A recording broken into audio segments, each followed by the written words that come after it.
가정의 달 5월에 떠올리게 되는 하나의 단어는 바로 보답이라는 단어입니다. 어버이의 은혜에 기억하고 보답하며 스승의 은혜를 떠올리며 보답하는 시간을 이 5월에 우리는 가지고 있습니다. 특별히 보답과 관련된 사자성어들을 찾아보면 매우 많다는 것을 알게 되는데요. 그중 하나인 반포보은이라는 사자성어를 떠올려 봅니다.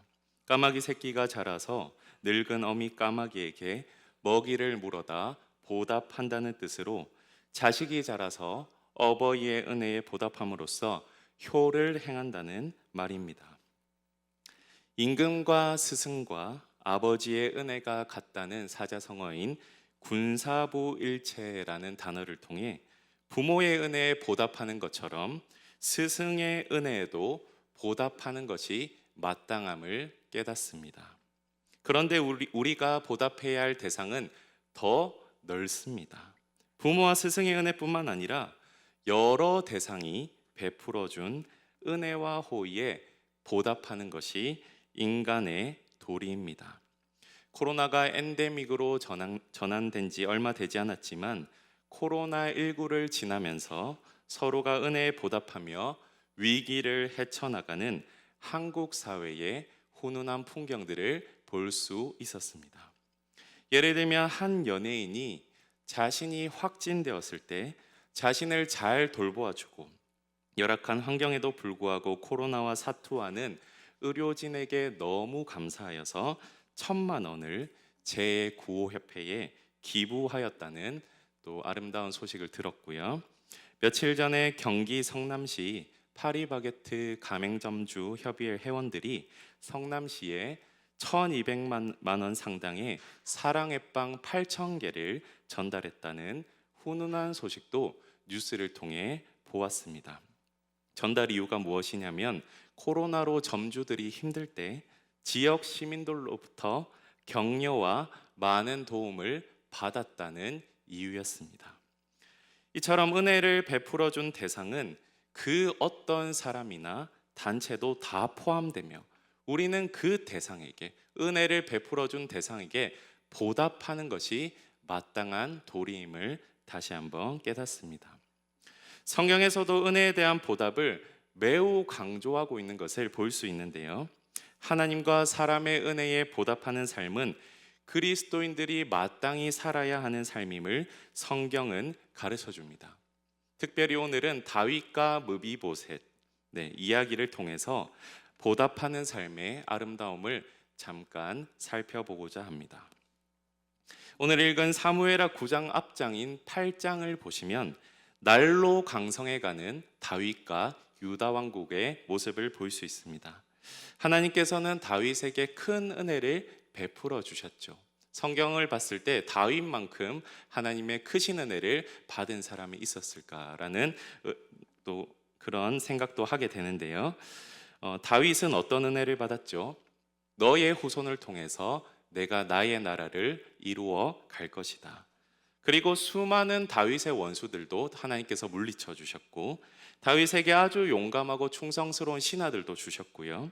정의롭고 공의롭게 하나님의 나라 그리고 이 유다 왕국을 또 다스리는 지혜도 허락하셨습니다. 그런 상황 가운데서 점점 다윗과 이 유다 왕국이 안정기에 접어든 것입니다. 매번 쫓기고 젊을 때는 생존의 위협, 항상 사울 왕에게 쫓기고 그리고 전쟁통에 정신없이 살다 보니까 정말 그 은혜를 받은 그 이야기를 이 다윗은 잊고 있다가 이 나라가 안정되자 다윗은 그 은혜를 베풀어 준 한 사람을 떠올리게 됩니다. 누구입니까? 바로 요나단입니다. 젊은 시절 자신을 지지해주고 자기 생명처럼 사랑하고 도와주었던 영혼의 단짝이죠. 그는 친구 다윗이 악령에 들린 아버지 사울의 소나기에서 벗어나도록 도와주었고요. 왕이 될 사람은 내가 아니라 친구 다윗이다 라고 지켜 세워주는 대단한 성품의 소유자였습니다. 그런데 그 요나단이 한 가지 부탁을 다윗에게 했었죠. 그 부탁이 사무엘상 20장 15절에 있습니다. 한번 띄워 주시겠습니까? 네, 쉬운 성경으로 보면 제가 한번 읽도록 하겠습니다. 내 집안에도 변함없이 사랑을 베풀어 주어야 하네. 여호와께서 자네 모든 원수를 이 땅에서 없애버리시더라도 우리 집안에 대한 사랑을 버리지 말아주게. 한 가지 부탁을 했었습니다. 이 오래전 부탁을 기억하며 다윗은 신하들에게 혹시 사울의 집안 사람들 중에 남아있는 사람, 생존한 사람이 있는지 묻습니다. 수소문 끝에 사울 왕의 종 시바를 찾았고 그를 통하여 사울의 손자인 무비보셋을 찾아냅니다. 다윗이 부르기 전에 이 무비보셋은 성경을 보면 로드발 암미엘의 아들 마길의 집에 있었다라고 기록하고 있습니다. 그 집에 무비보셋이 있었던 이유는 바로 야베스 사람들이 사울의 은혜를 입었기 때문입니다. 자신들의 민족이 암몬 자손으로부터 위협을 당할 때 사울 왕이 분개하면서 군사를 동원하여 이 암몬 족속을 물리쳐 주었죠. 그래서 이 길르앗 야베스 사람들이 살아남은 것입니다.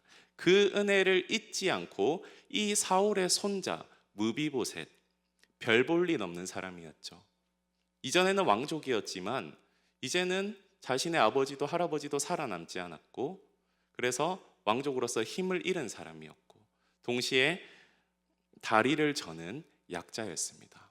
이 약자를 품어주는 야베스 사람들, 바로 사울의 은혜를 입었기 때문에 보답을 하고 있다는 그 모습을 우리는 보게 됩니다. 그렇게 조용히 살고 있었는데 다윗이 이 무비보셋을 소환하죠. 다윗의 명령은 무비보셋에게 청천벽력과 같은 소식이었을 것입니다. 당연히 사울의 원수를 자기에게 갚으려고 한다고 생각했을 것입니다. 무비보셋은 다윗 왕 앞에 오자 납작 엎드려 절하며 이렇게 얘기했습니다. 보소서, 당신의 종이니이다. 그런 무비보셋에게 다윗은 어떻게 말합니까? 조금도 두려워하지 마라. 나는 너의 아버지 요나단과의 약속을 생각하며 너에게 은혜를 베풀려고 하는 것이다. 다윗이 무비보셋에게 베푸는 은혜는 요나단의 은혜를 향한 보답이었습니다. 다윗은 어떻게 은혜를 베풀죠? 사울의 종이었던 시바가 갖고 있는 땅, 즉 원래 할아버지 사울 왕의 재산이었던 땅을 모두 무비보셋에게 돌려주었고요. 그리고 왕의 식탁에서 나와 함께 식사하자라며 엄청난 호의를 베풀어 주었습니다. 무비보셋은 너무나 놀랍고 당황했죠. 믿어지지 않아서 이렇게 다윗에게 이야기했습니다. 보잘것없는 제가 뭐라고 죽은 개와 같이 쓸모없는 저에게 이렇게 엄청난 은혜를 베풀어 주십니까? 다윗은 무비보셋을 자신의 왕자들처럼 대했습니다. 넘치는 은혜를 베풀어 주었습니다. 아버지 요나단이 다윗에게 베푼 은혜에 대한 보답이 손자 그리고 아들인 무비보셋에게 돌아가게 된 것입니다. 그런데 은혜에 대한 보답은 또 다른 은혜에 대한 보답으로 이어지는 것을 우리가 이후 말씀을 통해서 보게 되는데요. 즉 은혜를 입은 무비보셋도 다윗에게 보답하는 것입니다. 자신의 처지와 상황 속에서 다윗을 향해서 자기가 할 수 있는 최선의 보답을 이 무비보셋은 했습니다. 다윗의 아들 압살롬의 반역 때문에 성을 버리고 떠난 적이 있었죠. 피난을 떠나게 되었습니다. 그런데 그때 사울의 종 시바가 다윗에게 불쑥 나타납니다. 떡과 과일을 들고서 다윗을 맞이하며 환심을 삽니다. 그런데 다윗은 이 종에게 뭐라고 질문합니까? 무비보셋이 어디 있느냐라고 질문하죠. 그러자 그 종은 이렇게 말합니다. 사무엘하 16장 3절입니다. 왕이 이르되 내 주인의 아들이 어디 있느냐 하니 시바가 왕께 아뢰되 예루살렘에 있는데 그가 말하기를 이스라엘 족속이 오늘 내 아버지의 나라를 내게 돌리리라 하나이다 하는지라. 시바가 어떻게 하고 있습니까? 무비보셋을 모함합니다. 다윗이 피난간 상황을 틈타 이 무비보셋이 사울 가문의 왕권을 되찾으려 한다는 그러한 모함을 다윗에게 했습니다. 피난 상황에 정신이 없죠. 다윗은 정신이 없어서 그 말을 그대로 믿고 또 기분이 안 좋았겠죠. 그래서 그 재산을, 무비보셋의 재산이 다 시바의 것임을 선언합니다. 네, 다윗의 약한 모습을 볼 수가 있죠. 하지만 압살롬이 죽고 다윗이 다시 예루살렘으로 귀환할 때 무비보셋이 다윗 앞에 나타납니다. 그는 다윗이 평안히 돌아오는 날까지 발도 씻지 않고 수염도 깎지 않고 옷도 빨아 입지 않은 채 다윗의 무사 귀환을 기다렸습니다. 그러나 다윗은 자기가 엄청나게 호의를 베풀었던 무비보셋이 자신과 왜 피난을 함께 가지 않았냐라고 질책을 합니다. 그러나 무비보셋도 이렇게 말하죠. 자기도 왕과 함께 이 피난을 가려고 했다. 나귀를 타고 준비까지 했다. 그런데 자신의 종 시바가 자신을 속였다라고 말합니다. 그리고 다 죽어가던 자신을 왕의 식탁에서 먹게 하신 은혜를 입었는데 나는 왕에게 더 바랄 것이 없습니다. 더 할 말이 뭐가 있겠습니까? 라고 말하면서 왕의 처분대로 해달라고 말합니다. 그런데 다윗은 이렇게 처분을 내리죠. 그러면 너와 시바가 재산을 반반 갈라서 가져라 라고 이제 그러한 결론을 내려주죠. 그런데 그때 무비보셋의 대답이 무엇입니까? 사무엘하 19장 30절입니다. 무비보셋이 왕께 아뢰되 내 주 왕께서 평안히 왕궁에 돌아오시게 되었으니 그로 그 전부를 차지하게 하옵소서. 재산은 자신의 종에게 다 주어도 괜찮다고 말합니다. 왕께서 평안히 돌아오시면 나는 만족합니다 라고 말을 합니다.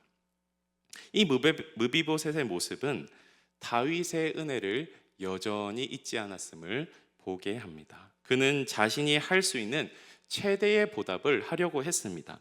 다리를 다쳐 저는 자였지만 피난 행렬에 동참하려고 했습니다. 물론 그는 다리가 불편하기에 다윗과 함께 싸울 수도 없고 머리가 비상하지 않기에 책사가 될 수는 없었지만 그는 다윗이 자신에게 베푼 은혜를 기억하며 불명예를 아는 왕의 곁에 있으려고 그 옆을 지키려고 노력했고 날마다 그의 무사 귀환을 애타게 기다리는 보답의 자세를 보여주었습니다. 자기가 할 수 있는 최대의 보답을 하려고 했던 것이죠. 저는 이 말씀을 묵상하면서 이 무비보셋을 보면서 굉장히 이 무비보셋의 모습이 아름답다라고 느꼈습니다. 은혜를 잊지 않는 이 태도, 정말 하나님께서 원하시는 모습이지 않을까, 우리에게도 이런 모습을 원하시지 않을까라고 생각해 봤습니다. 반대로 그리스도인이 하지 말아야 할 일이 있습니다. 그것은 바로 배은망덕입니다. 아까 보답에 관련된 사자성어를 제가 말씀드렸죠. 근데 그 보답에 대한 사자성어와 반대되는 사자성어인 배은망덕, 그리스도인이 해서는 안 될 행동입니다. 배은망덕의 시초는 사탄이었죠. 그 다음에 아담과 하와였습니다. 선하신 하나님의 은혜와 호의에 보답하지 않는 것을 넘어서 반역을 일삼았죠. 로마서 1장 21절과 디모데후서 3장 2절에 나오듯이 타락한 인간의 모습을 설명하는 목록에는 감사하지 아니하며라는 내용도 포함됩니다. 한번 띄워주시겠습니까? 로마서 1장 21절, 감사하지도 아니하고, 또 디모데후서 보면 감사하지 아니하며 이렇게 나와 있습니다. 호의와 은혜에 대한 반응이 없는 것이죠.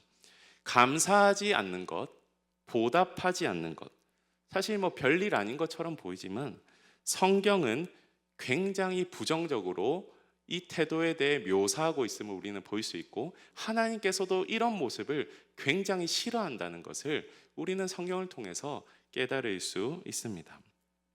반대로 성경은 감사하라, 보답하라라고 강조합니다. 첫째로 그 대상은 하나님이십니다. 대표적인 구절로 시편 116편 12절을 한번 한 목소리로 읽도록 하겠습니다. 시작. 내게 주신 모든 은혜를 내가 여호와께 무엇으로 보답할까? 둘째로 감사와 보답의 대상은 사람입니다. 디모데전서 5장 4절 함께 읽겠습니다. 시작. 만일 어떤 과부에게 자녀나 손자들이 있거든 그들로 먼저 자기 집에서 효를 행하여 부모에게 보답하기를 배우게 하라. 이것이 하나님 앞에 받으실 만한 것이니라. 아멘. 요나단의 은혜에 대한 다윗의 보답, 다윗의 은혜에 대한 무비보셋의 보답, 그리고 성경에 나오는 수많은 보답의 모습들, 그리고 현재를 살아가는 그리스도인들이 하나님과 사람의 은혜에 보답하는 모든 모습들 다 하나님이 원하시고 받으시는 것인 줄 믿습니다. 오늘 이 말씀을 자신에게 한번 비춰보시기를 바랍니다. 나는 하나님과 사람 앞에 보답과 감사의 삶을 살고 있는지 돌아보시기 바랍니다. 혹은 내가 배은망덕한 삶을 살고 있지는 않은지 돌아보아야 할 것입니다. 가정의 달 5월입니다. 우리는 어버이 주일을 지났고 오늘은 스승의 주일을 맞이하고 있습니다. 이 가정의 달 5월에 우리의 모습, 그리스도인의 마땅한 모습, 어떤 모습입니까? 은혜에 보답하는 모습입니다. 은혜에 보답하는 삶입니다. 이 모습이 하나님께서 기뻐하시는 모습이며 그리스도인들이 평생 지녀야 할 그러한 태도인 줄 믿습니다. 서연의 가족들이 모두 은혜에 보답하는 삶, 그럼으로써 하나님께 영광 돌려드리고 하나님을 기쁘시게 하는 삶 살아가시기를 주님의 이름으로 축복합니다.